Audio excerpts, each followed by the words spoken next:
The Neuroscience of Focus. Chapter 1. How the focused brain actually works when you try to focus.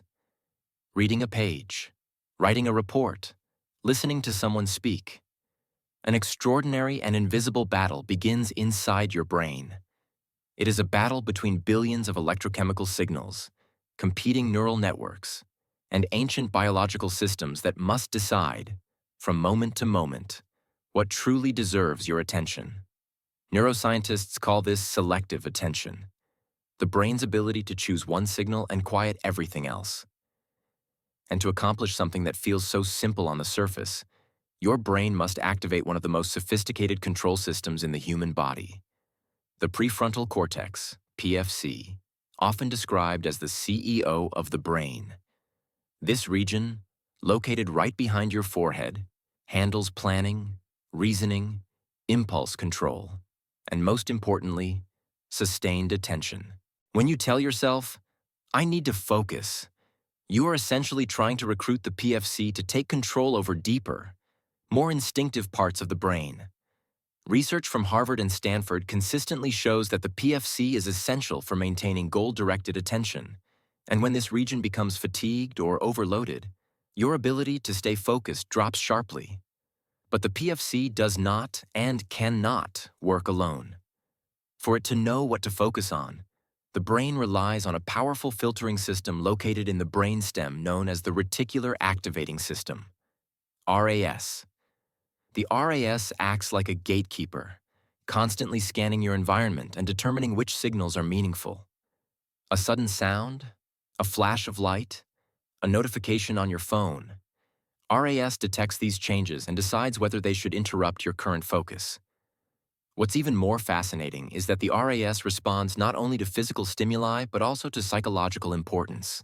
If you're expecting an important message, even a tiny vibration can pull your attention away, because the RAS is hyper-attuned to what your mind values.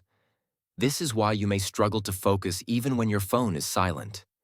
Internally, the RAS is still waiting, still listening, still ready to switch your attention. Effective focus occurs only when the PFC and RAS synchronize. When the PFC chooses the target and the RAS suppresses irrelevant noise. Between these two systems lies a staggering network of approximately 86 billion neurons and 100 trillion synaptic connections, forming dynamic pathways that light up depending on what you are trying to do. When you focus deeply, the neurons responsible for that task fire in coordinated patterns, strengthening the synapses that matter while quieting competing signals. Focus, at the cellular level, is the brain amplifying one neural circuit while inhibiting thousands of others. However, attention is not just cognitive, it is emotional. Two other regions play crucial roles in determining whether you can sustain focus: the hippocampus, which encodes memory, and the amygdala, which processes emotion and threat. If the PFC is the rational brain, the amygdala is the survival brain. When anxiety, fear, or stress activate the amygdala, it sends powerful signals that override the PFC. Harvard research shows that even mild emotional activation can significantly impair executive function and attention because the brain shifts from analysis to survival mode. This is why reading is nearly impossible when you're anxious. You aren't distracted. Your brain is prioritizing safety. The hippocampus, meanwhile, helps integrate new information. So deep focus naturally strengthens learning by stabilizing and reorganizing synaptic networks. The architecture of attention also includes two major systems known as the dorsal attention network, DAN, and the ventral attention network, VAN. The DAN supports deliberate, goal-oriented focus, the attention you choose. The VAN, on the other hand, reacts to unexpected events, the attention that chooses you. In a quiet environment, the DAN dominates. In a distracting environment, the VAN becomes hyperactive, constantly hijacking your attention. Modern technology intensifies VAN activation because novelty and unpredictability, two things the VAN is designed to detect, are everywhere. Every notification, vibration, sound, or visual change triggers a neural check this response. It's not a flaw in your discipline. It's an ancient biological system doing what it evolved to do: detect potential threats. But in a world of smartphones and constant digital stimulation, that same mechanism becomes the enemy of sustained focus. Beneath these networks is the microscopic foundation of attention: synaptic efficiency. Synapses, the tiny gaps where neurons communicate, must fire rapidly and consistently for deep focus to occur. When you switch tasks frequently, those connections weaken or must reorganize, disrupting the flow of neural information. Stanford research shows that chronic multitasking is linked to reduced gray matter density in regions of the brain responsible for attention and emotional regulation, meaning the more you multitask, the worse your brain becomes at filtering distractions. Neuroscientists refer to the key difference between easily distracted individuals and highly focused individuals as neural efficiency. Strong focus doesn't come from trying harder, but from having fewer competing signals in the brain. People who focus well are not forcing their minds. They are experiencing less internal noise. The RAS filters more effectively. The amygdala remains calm.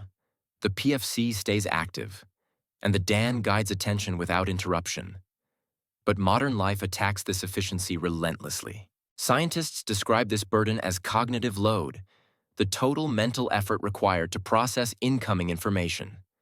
Today, the average person encounters tens of thousands of stimuli per day. Messages, updates, ads, videos, icons, reminders, scrolling feeds, fragmented content. Every piece of information demands evaluation from the RAS, emotional processing from the amygdala, and priority management from the PFC. The brain was never designed for this volume of stimulation, so it becomes overloaded. When cognitive load becomes too high, attention collapses. You feel mentally scattered, your working memory weakens, and your ability to stay present drops dramatically. You aren't weak, you're overstimulated. And yet, even with all these challenges, one of the most encouraging discoveries in neuroscience is the brain's ability to rewire itself. Neuroplasticity. Attention is not a fixed trait. It is a skill shaped by repeated behavior. When you practice focusing, the synapses involved in attention strengthen. The PFC becomes more capable of regulating emotion. The DAN becomes more dominant. The RAS learns to filter distractions more aggressively. In other words, you can train your brain to focus just as you train muscle groups in a gym.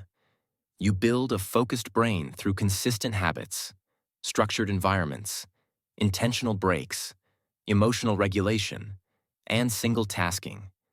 You are not fighting your biology, you are shaping it. And once you understand how attention actually works, you stop blaming yourself for distraction and start redesigning your life to support the way your brain is built. Focus is not a momentary effort, but a coordinated dance between the PFC, RAS, hippocampus, amygdala, DAN, VAN, and billions of neurons firing in precise patterns. When these systems align, you achieve what scientists call attentional stability, a steady, sustained state of mental clarity. This stability is the foundation of creativity, productivity, and meaningful work. Understanding the brain is the first step. Learning to master it is the journey ahead. Chapter 2.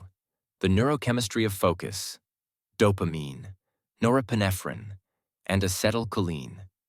Behind every moment of clarity, motivation, and sustained concentration lies an intricate chemical ballet that determines whether your mind remains locked onto a task or slips effortlessly into distraction.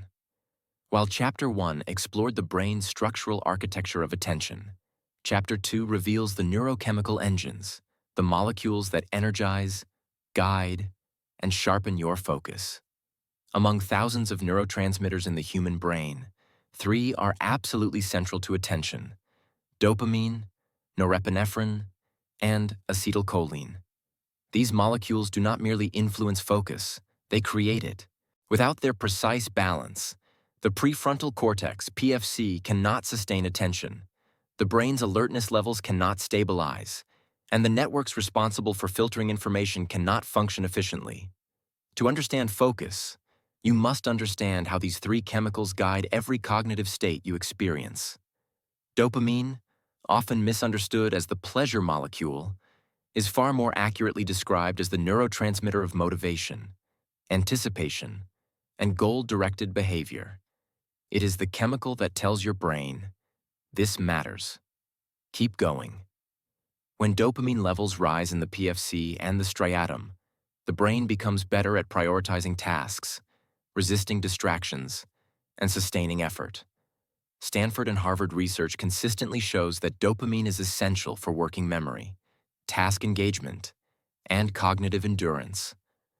It activates the mesocortical pathway, which strengthens the PFC's ability to hold information and suppress irrelevant impulses. This is why insufficient dopamine can make even simple tasks feel overwhelming, while optimal dopamine creates a sense of drive, clarity, and forward momentum. But dopamine has a darker side. Too much can impair focus just as much as too little. Excess dopamine destabilizes PFC networks, increasing impulsivity, distractibility, and emotional reactivity, characteristics often observed in states of overstimulation or addiction. This is one reason social media is so cognitively dangerous. Constant novelty triggers rapid dopamine spikes that condition the brain to seek short bursts of stimulation instead of committing to sustained effort. The brain learns to chase the next spark rather than stay with the task at hand, creating a chemical environment where deep focus becomes nearly impossible. Complementing dopamine is norepinephrine, a molecule associated with alertness, vigilance, and cognitive readiness. Produced primarily in the locus coeruleus, a tiny structure in the brainstem, norepinephrine fine-tunes the brain's arousal level, ensuring that you are neither too lethargic nor too agitated to concentrate. Optimal focus occurs in the middle of this arousal curve. Too little norepinephrine and your mind drifts. Too much and your thoughts become jittery, anxious, or chaotic. Neuroscientists refer to this as the Yerkes-Dodson law. There is a sweet spot where norepinephrine enhances PFC performance, but deviations in either direction impair it. Norepinephrine acts like a spotlight operator, brightening the circuits that matter and dimming the rest. When levels rise appropriately, it strengthens signal-to-noise ratio, the brain's ability to distinguish important information from irrelevant background chatter. This is one reason why exercise, cold exposure, and proper sleep can dramatically improve focus. They regulate locus coeruleus activity, creating a more stable norepinephrine baseline. However, chronic stress does the opposite. It hyperactivates the locus coeruleus, flooding the brain with norepinephrine and cortisol, which shuts down high-level PFC reasoning and shifts control toward survival-oriented regions like the amygdala. In this state, focus becomes nearly impossible. Not because you lack willpower, but because your neurochemistry has shifted into a mode where the brain is preparing for threat rather than intellectual engagement. Working alongside dopamine and norepinephrine is acetylcholine, perhaps the most underappreciated but essential neurotransmitter for attention. Acetylcholine acts as the brain's precision enhancer. If dopamine motivates and norepinephrine energizes, acetylcholine defines where that energy and motivation go. It is released from the basal forebrain and binds to receptors in the PFC and sensory cortices, sharpening the brain's ability to tune into specific details. Think of acetylcholine as the zoom function of the mind. It narrows the focus window, increases perceptual clarity, and suppresses irrelevant stimuli so the task at hand becomes more vivid. Neuroscience studies show that acetylcholine enhances top-down attention, meaning it strengthens your ability to concentrate intentionally rather than reactively. It also plays a critical role in neuroplasticity, helping the brain encode new experiences, strengthen synapses, and consolidate learning. This is why states of deep focus often lead to fast skill acquisition. Acetylcholine is chemically priming your neural circuits to change. when all three neurotransmitters, dopamine, norepinephrine, and acetylcholine, operate in synchrony.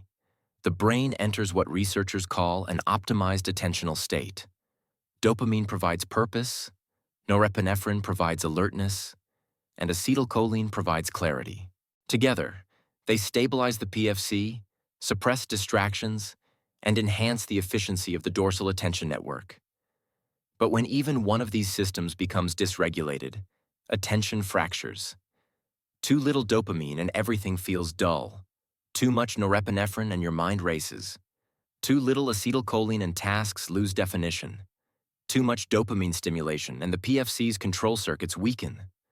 The delicate chemical balance required for focus is why lifestyle factors, sleep, nutrition, stress, digital habits, have such a profound impact on cognitive performance. Consider sleep.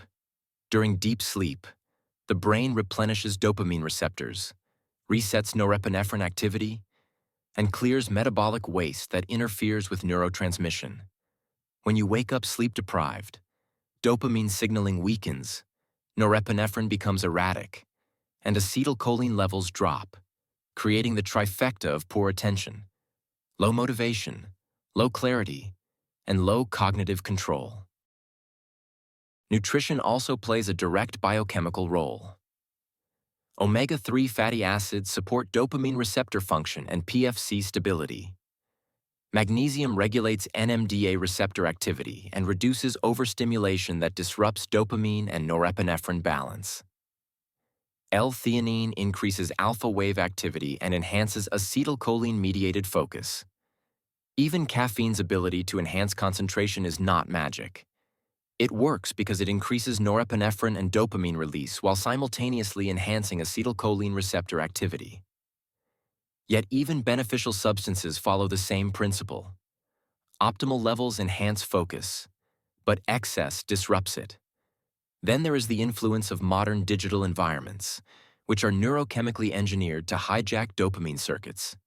Every notification, vibration, scrolling feed, or unexpected visual cue triggers phasic dopamine release, the same pattern associated with reward prediction error.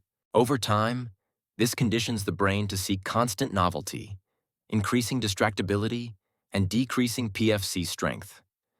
Meanwhile, multitasking floods the brain with norepinephrine spikes as the locus coeruleus reacts to rapid task changes.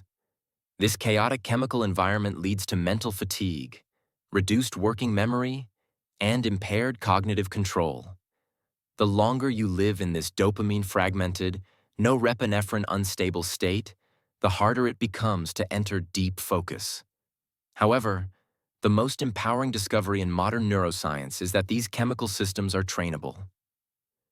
Through consistent habits, you can strengthen dopamine pathways associated with deep work, regulate norepinephrine through controlled stress exposure, exercise, breath work, cold, and enhance acetylcholine release through intentional, sustained attention practices.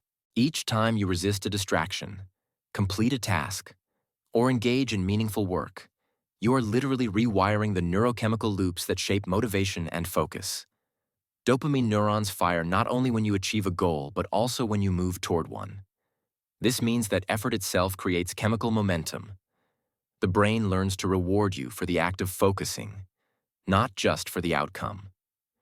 Norepinephrine can be stabilized through rhythmic behaviors, regular sleep, exercise, consistent routines that teach the locus coeruleus to maintain a steady baseline. And acetylcholine can be enhanced through mindfulness, deep reading, and any practice that demands precise, sustained attention. Over time, these habits create what neuroscientists call neurochemical resilience, the brain's ability to maintain focus even in challenging environments. The deeper message of all this science is simple. Focus is not a personality trait. It is a chemical state, shaped every day by your experiences and behaviors. When you understand the neurochemistry of attention, distraction stops feeling like a personal failing and becomes something far more manageable, something you can influence, design, and master. You are not at the mercy of your biology. You are continuously shaping it with every habit, every choice, and every moment of intentional focus. Through dopamine's drive, norepinephrine's alertness, and acetylcholine's clarity, your brain holds the potential for extraordinary concentration. And that potential grows stronger the more you learn to work with your neurochemistry instead of against it. Chapter 3. The Enemies of Focus: Multitasking, Distraction, and the Attention Fragmentation. Crisis: if attention is the currency of the mind, then the modern world is engineered to bankrupt you. Every notification, every fragment of content, every unexpected sound, every app designed to hijack your impulses pulls at the delicate neural architecture responsible for concentration. And the truth, proven repeatedly in neuroscience research, is that the brain is not built for multitasking. What most people call multitasking is not simultaneous attention but rapid task switching, a process the brain handles poorly and at great cognitive cost. Each time you switch tasks, even for a second, the prefrontal cortex, PFC, must deactivate one neural rule set and activate another. Stanford University's landmark studies show that this transition is metabolically expensive, increases the time required to complete tasks, and impairs working memory. You lose efficiency not because you are disorganized, but because the brain cannot fully re-engage the previous task once interrupted. This phenomenon is known as switch cost, and its effects accumulate invisibly throughout the day. When you check your phone, for just a moment, your brain does not simply return to where it left off. Instead, attention becomes scattered across multiple incomplete circuits. Neuroscientists have also identified something even more insidious: attention residue. After switching tasks, a portion of your cognitive resources remains stuck on the previous activity, reducing your ability to enter deep focus. Princeton researchers demonstrated that even small, harmless interruptions can leave a measurable residue that diminishes analytical performance and slows cognitive processing. The PFC becomes overloaded trying to manage multiple mental threads, and the quality of thinking deteriorates. This is why you can feel busy all day yet accomplish almost nothing meaningful. The residue never clears, the circuits never fully stabilize, and the brain never sinks into the deep neural coherence required for high-level thinking. Meanwhile, distractions, both external and internal, attack the brain from all sides. External distractions are obvious: notifications, conversations, environmental noise, digital clutter. But internal distractions are even more powerful: intrusive thoughts, stress, emotional rumination, anticipation, unfinished tasks, and dopamine cravings conditioned by constant digital stimulation. These internal distractions activate the default mode network, DMN, a network associated with mind-wandering and self-generated thoughts.